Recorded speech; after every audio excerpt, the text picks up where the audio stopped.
Thank you, Rich. Nice to be here.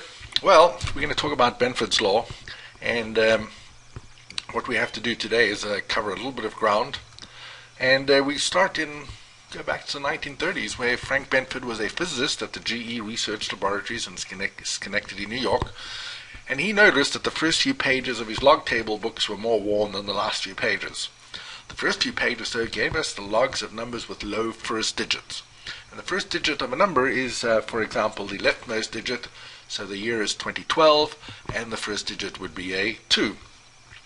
Well, Benford thought that perhaps in this world there are more numbers with low digits than with high digits, and so what he did, he set out on a crusade, and I believe it took him 6 years, 20 lists of numbers, 20,229 records.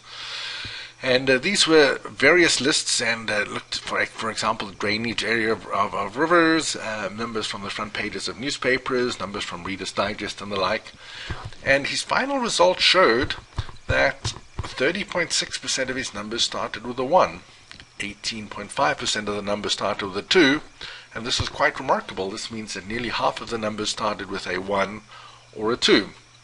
Well, he then did a little bit of soul searching, and he believed that if we take our data and we rank it from smallest to largest, what's going to happen is the data is going to form this thing called a geometric sequence. And what you have in front there is a geometric sequence.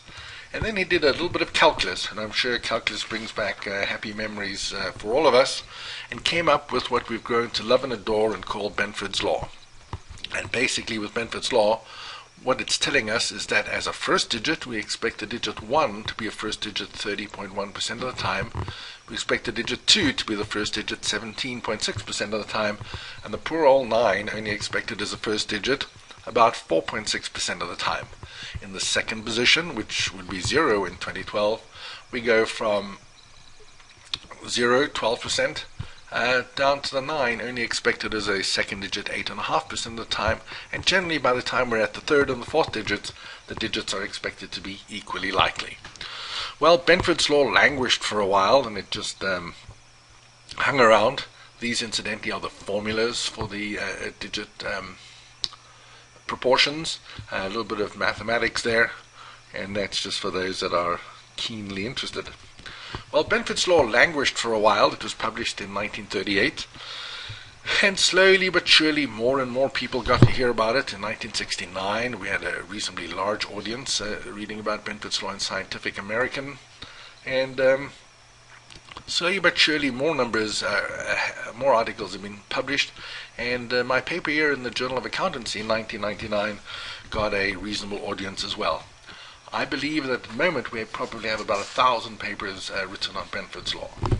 Well, which data should follow Benford's law? For example, number 1, my numbers should describe the size of some facts or events. For example, I need the number of people that live in cities, or the market capitalizations of companies on the New York Stock Exchange, but I need big things to mean big numbers to mean big things, and small numbers to mean small things. There should be no built-in maximum or minimum. So, for example, if a stockbroker has got a minimum charge of $75 per transaction, and if we looked at all their transactions for the month, we'd get this 75 coming in over and over again, and this would give me a first digit 7, and Benford's law wouldn't work. So no built-in maximum, no built-in minimum, and my numbers should also not be what I would call identification numbers, and we love to use them, for example, bank account numbers, flight numbers, highway numbers, social security numbers, and the like.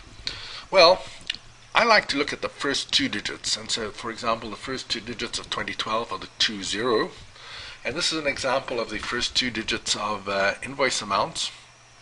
We have 250,000 records here, and so let's have a look at the graph. On this axis, the x-axis, we go from 10 all the way up to 99. So this is telling me first 2 digits of 10, first 2 digits of 80, first 2 digits of 99.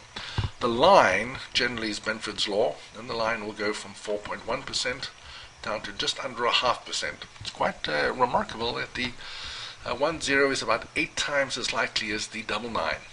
The bars are my actual proportions, and so, for example, let's find one that's spot on there. It looks like the 70.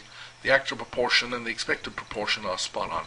I have a few spikes over here, but this is nothing dramatic. For accounts payable, it's reasonably normal to have extra numbers beginning with 25, a few extra numbers beginning with 50, 75. These are small round numbers that are going through the accounting system. Well, the first two-digit graph by itself gives us a number of interesting findings. For example, we would often find that when a company needs vouchers for expenses that are $25 and higher, we'll see a nice big spike at 24, which means I have far more numbers beginning with 24 than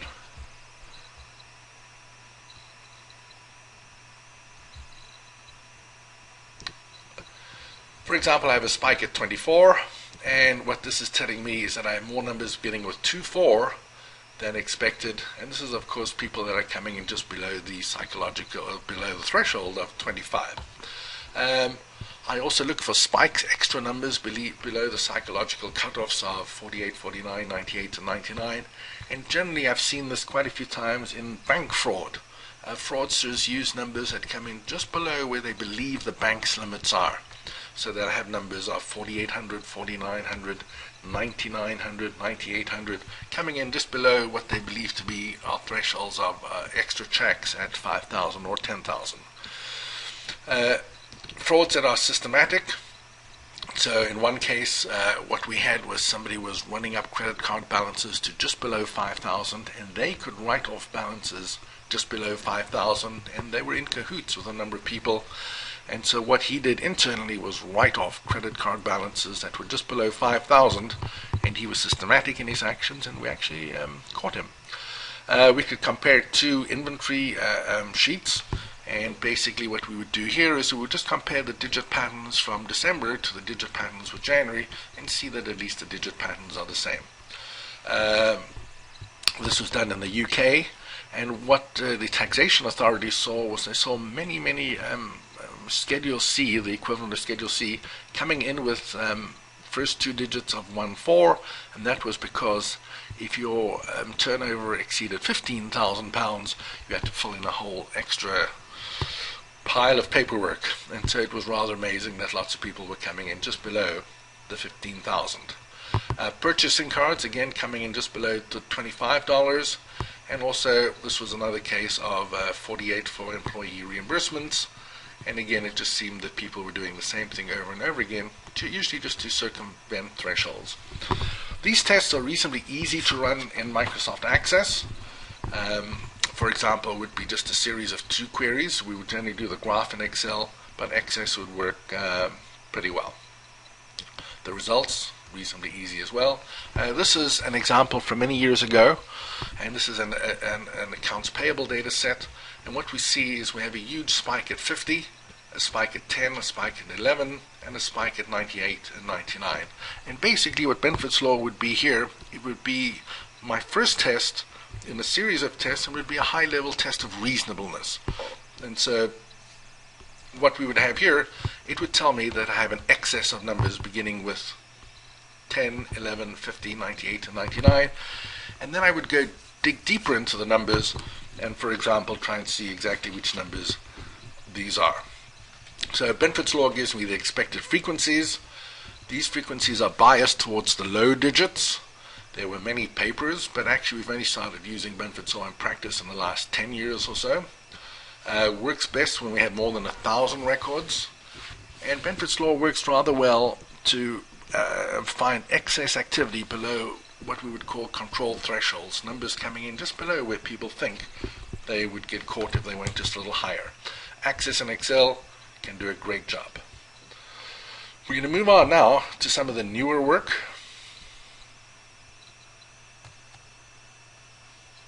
Here we go. This is some of my newer work, and basically when it comes to Benford's law, in general, we can really only use Benford's law for data that is expected to follow Benford's law, but these are new tests that have come about in the past few years. The first one is called the second order test, and basically what we're doing is we're looking at the differences between the data, between the numbers, and we're looking at the differences between the numbers sorted from smallest to largest. So, for example, this is a simulation, and what I did was I generated 4 data sets. The data sets followed the normal distribution, the uniform distribution, the triangular distribution, and the gamma distribution. These were very different data sets. The numbers were very different. And in each case, what I did was I ranked the data from smallest to largest, and I looked at the digit patterns of the differences between the numbers. So, for example, if I had a really small data set and the numbers were 11, 7, and 18, the first thing I would do is rank them from smallest to largest, which would be 7, 11, 18, and I would look at the differences, and the differences in these cases are 4 and 7. And it's the digit patterns of the differences between the two numbers that are of interest. And quite amazingly, in each case, the digits of the differences are expected to be either exactly Benford or close to Benford. So here we have an example of the exact same invoice data. The numbers are ranked from smallest to largest, so we're going from minus 71,000 to plus 25 million, if that's the largest number.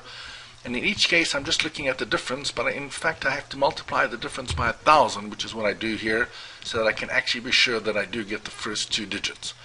If the difference is 1 penny, it's going to be hard to get the first two digits of the difference using Excel and using that left function. So I get the first two digits of the differences, and in this case what happens is I seem to get two Benford's law patterns over here. And this isn't too bad. All this is telling me is that the numbers are reasonably compacted together, and so I have many differences of just 1 penny. And in fact, 1 penny has got first two digits of 10, 2 cents has got first two digits of 20. That is because 2 cents can be written as 0.020. This is one data set where we had some interesting findings. These are journal entries. The journal entries themselves followed Benford's law reasonably well, but when I ranked the numbers from smallest to largest, and I looked at the digit patterns of the differences, I got this very odd pattern here.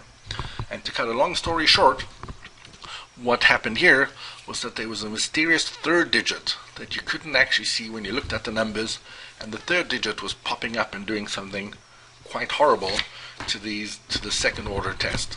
So the general rule is, under the second order tests, my data should follow Benford's law. If it doesn't, something looks absolutely horrible. And the nice thing is that the second order test can be run on any type of data. So even data that doesn't follow Benford's law, one good example would be payroll data. This is also a new test called the summation test. And the history of this was Kenneth Steen of Chattanooga, Tennessee was expecting a $513 tax refund. He got a letter from the IRS saying that he owes them $300 million and $7.57. About 3,000 other people got similar notices, each showing a balance due of $300 million and change. Well, what we can see is that we have 3,000 numbers that all have the first two digits 30, and these numbers are very, very big. And what the summation test does is it sums all the numbers with first two digits of 10, 11, and the like. So in general, under Benford's law, I'm counting how many numbers begin with 10, 11, 20, all the way up to 99. In this case, for the summation test, I'm taking the actual numbers and I'm getting their sum. And in general, these sums are expected to be equal. This is because the numbers that begin with 10 are smaller than the numbers that begin with 99, but there are more of them. And actually, this exactly offsets each other. These numbers might be smaller, but there are more of them, and these sums are actually expected to be equal. The summation test is reasonably easy to run in Access. And basically, if we look at the results for this set of data, I can see a big spike at 15. It looks like 26 over there and 50.